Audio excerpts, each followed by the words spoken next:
Good afternoon, ladies and gentlemen. What is going on? Another great day. Just got off work, so what are we doing? Of course, we're back at the GREGA garage. We are going to get some work done on the first end. The transmission, by all means, is going to come out today. I can promise you that. Well, I hope so, but that is the plan. The plan is the transmission is going to come out, but we do have a huge modification for the first end. Parts rolling in every day here, so we're going to go over that in the tail end of the video, so make sure you stay tuned all the way to the end. Make sure you're giving this video a big thumbs up for this mod. Some of you are going to love it.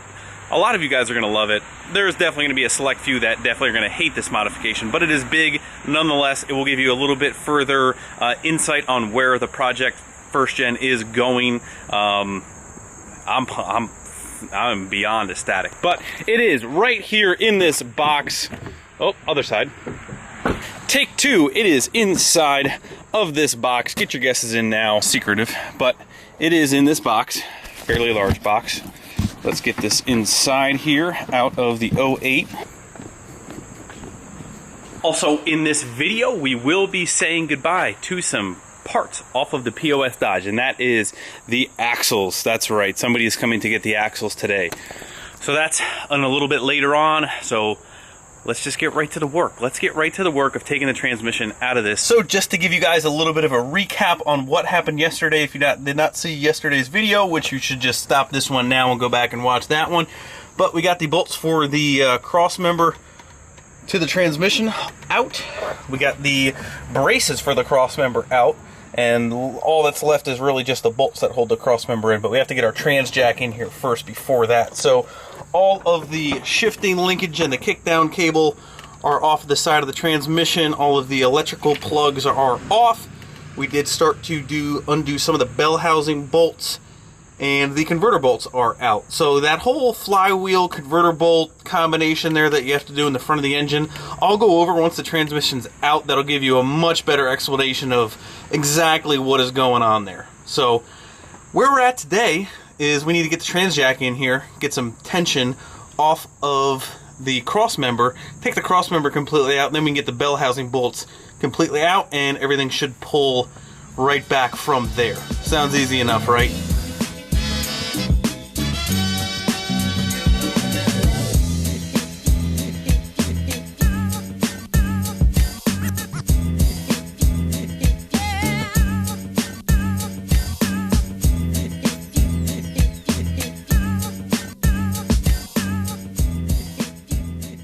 Alrighty, so cross member is now out. The weight of the transmission and basically the angle of the engine and transmission is on the trans jack. So the other thing I am going to be doing, and I didn't drop the pan, as you can tell, all I did was drop the trans lines. So there's obviously still oil in the trans. It's actually pretty close to the level of the fittings and the dipstick tube, seeing that the truck is a little angled this way. So what we're going to do is actually take some fluid out of that, so when I jostle it around, get it down, we're not dripping fluid everywhere. So quick, easy way to do that without actually dropping the pan down, seeing that this trans does not have a pan that has a drain plug in it, is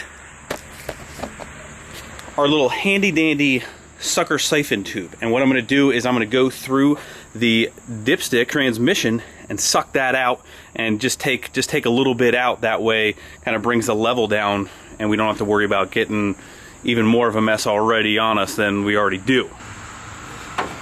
So all you got to do, stick this little tube down in here.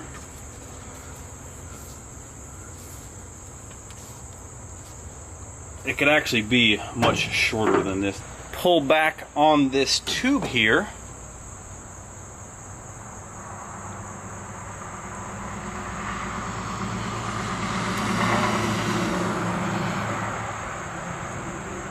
Voila, look at all that transmission fluid out of there. Then you just got to try and not spill all over like we probably just did right there. Put it in your little bucket. Okay, and we are officially making more of a mess than what I was trying to prevent in the first place. Alright, so now that we have successfully made a whole lot of mess down there, which I was trying the whole reason to prevent, but we need to pull the dipstick tube out. That is going to come out before the transmission gets pulled, so we're going to pull that, pull our last couple bell housing bolts, and then we will be able to separate the trans from the adapter plate. Alrighty, so I know this is a little hard to see. Right above the hump on the starter, you can see I left a bolt right down in the lower right-hand corner. That is the third one, and right there underneath that coolant temp sensor is the fourth bell housing bolt. I actually got to those above, up here on the top side creeper, and also this one down here. Let me see, right there. That's the fourth one on this side. I got to that one from up top too as well. The firewall of this truck in general is kind of straight right where that bell housing is. So I have heard people say, especially when you go to a 47 bell housing plate or NV4500, that there's a seam, that body seam that kind of rolls over the top of the transmission, makes it extremely hard to kind of get to those top ones. So a lot of people said that you do have to do just a little modification to that to get to those bolts a little bit easier. So just figured I'd let you guys know that if you're having a hard time getting them from down here, getting them from up top is a little bit easier. So I think pretty much all that's left to do is to pull the dipstick out and back this Larry out of here. For those of you guys who are wondering why I keep calling things Bad Larrys, I couldn't even tell you. I just came up with Bad Larry, and that's what it is. Could be Bad Bob, George, whatever you want. So the only thing I don't really like about this trans jack is there are little elbow brackets that come off to hold the pan a little bit better, but they're like raised up, and they kind of like, oh, you know what, maybe are they supposed to go underneath? No, I think I've tried to put them underneath before, but they kind of don't let the trans pan lay flat. So I don't have them on there, which is not recommended because that can slide off, but we're just going to be careful, it'll be fine.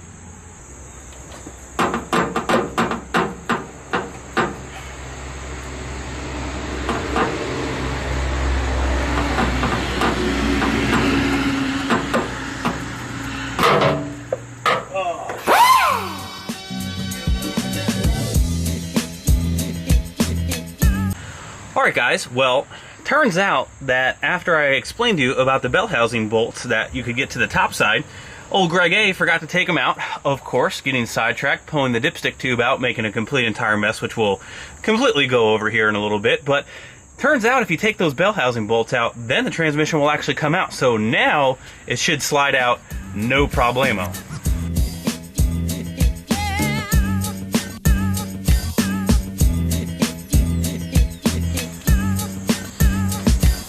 And there she is, boy. The old 518, 518, whatever the heck you are, you non-power holding piece of transmission. Alrighty, and there is the flywheel on the backside of the engine adapter plate. You can kind of see there's your starter. Starter kind of pushes out, spins against that flywheel ring gear, and turns the motor over, and that's kind of what starts your truck. Now, what connects your engine to your transmission, you can kind of see little bolt holes around here, and you can kind of see where the hole is over here to get to those converter bolts. Now, over here on your transmission, you can see where your bolt holes are. Boing, boing, boing, all the way around, and your flywheel basically connects to that, and they are now connected. So that's why you have to undo those to pull this out. Usually the converter stays on the input shaft when you're pulling that out, and that's how you pull a transmission, boys. And if you didn't get it then, I'll give you a whole nother rundown on a common rail here, probably in a couple days when we go pull that out. Now the difference on this truck and the 05 is the engine is locked up in that truck. Now, seeing that the engine's locked up in the truck, we're not going to be able to spin the engine over to get to those converter bolts. So the converter will then stay connected to the flex plate for the time being, and then we'll just pull the trans out without the converter like that. Like I mentioned previously, trying to get some of that fluid out of the transmission was definitely on a little bit more of an angle than Greg thought. When we pulled the dipstick tube out, boom, whole bunch of fluid. Ripped Greg's driveway as usual. If we had a nice shop cement floor, we could just mop that baby up, no big deal. But the next owners of this house are going to get a well lubricated asphalt driveway, I'll tell you that. Next on the list, we got everything cleaned up from underneath, somewhat, sorta, kinda. Got all of our cross member, all of our bolts, everything kind of thrown together. got the factory transmission. Now I know a couple of you guys did ask me about what I'm going to do with this. If one of you guys is possibly interested in this and is local, obviously I'm not shipping this, you'd have to come pick it up. But if someone is interested in the stock transmission out of this beast of a truck, let me know, hit me up, send me a message on Instagram or shoot me an email. My business only email is down in the description. What we are working on now is, of course I could leave it, but the gear selector here, which is not going to be doing anything, would just bother me. So that needs to be absolutely 100% deleted. So we got these clamshells off. It is a T20 Torx. There's a couple of bolts underneath here, and we're working on how to get the actual spring lever out of here. And before you know it, the new owners of the axles will be here as well. Alrighty boys, everybody's favorite time of the night, 7 o'clock, where we literally are losing all light and nothing is going to get done. So this can happen any other time. I'm not really worried about that.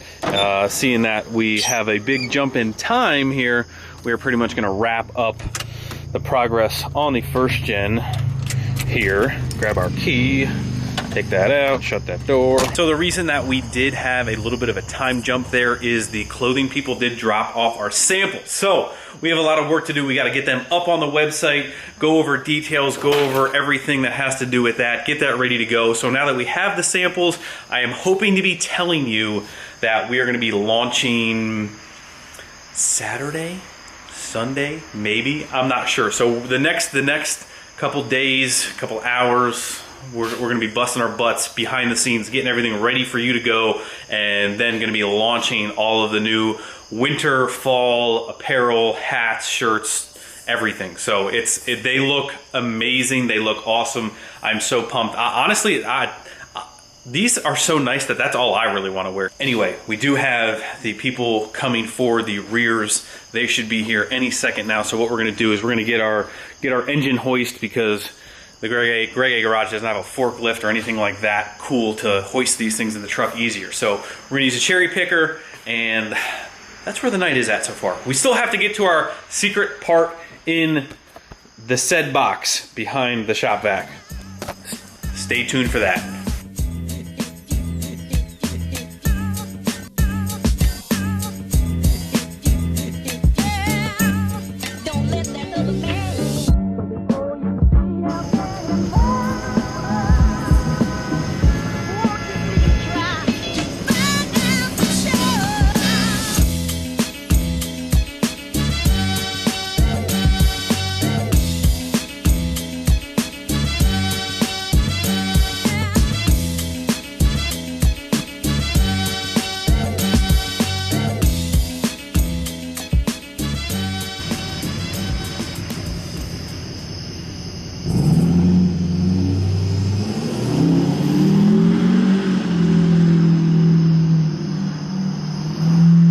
Alrighty guys, and just like that, the axles are gone.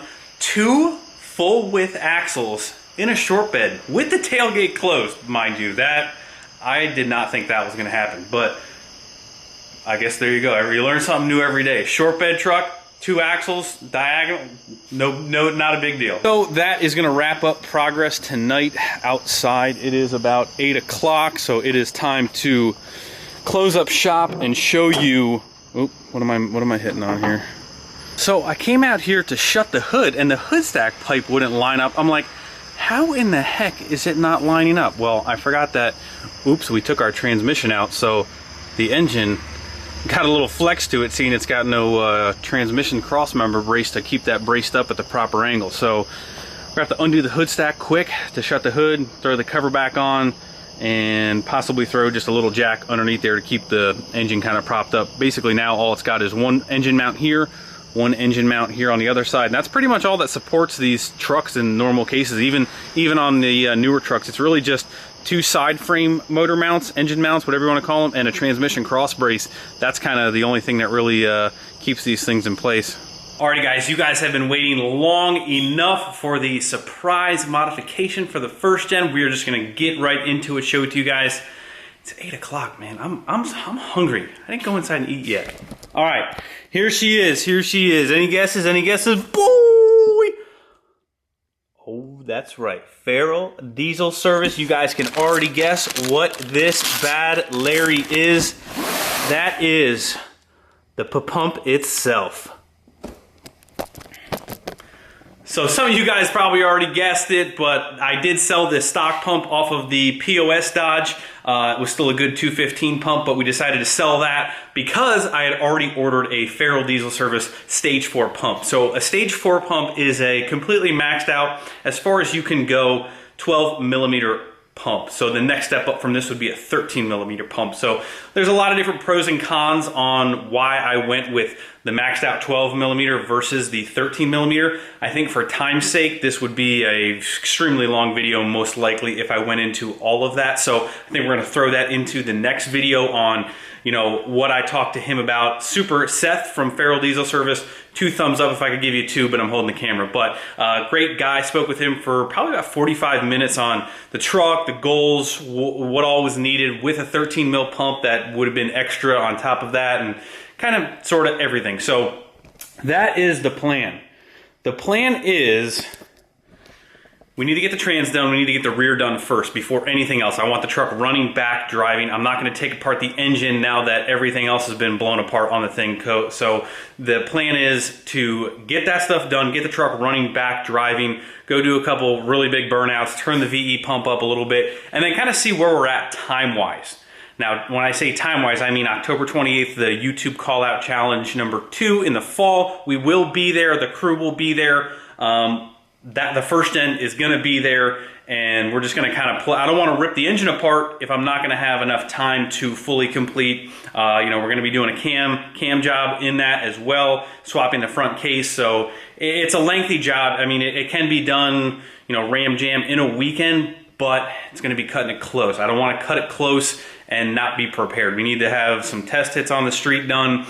The problem is the VE pump just is not gonna make enough power to even compete. The VE pump will have enough power to be fun and enjoyable, but if we wanna try and compete a little bit, we might need a little help. So Mr. Pump from Farrell Diesel Service will help do that for sure. We'll have to get our injector sent out. So, but just in case, oh, you went a little limp there. That is what our friend right there is for. So if we need a little extra go-go, you know. But anyway, guys, that's going to do it for this video. I hope you guys enjoyed it. Give it a big thumbs up. I will see you guys tomorrow. Hit that like button, subscribe. I'll see you tomorrow.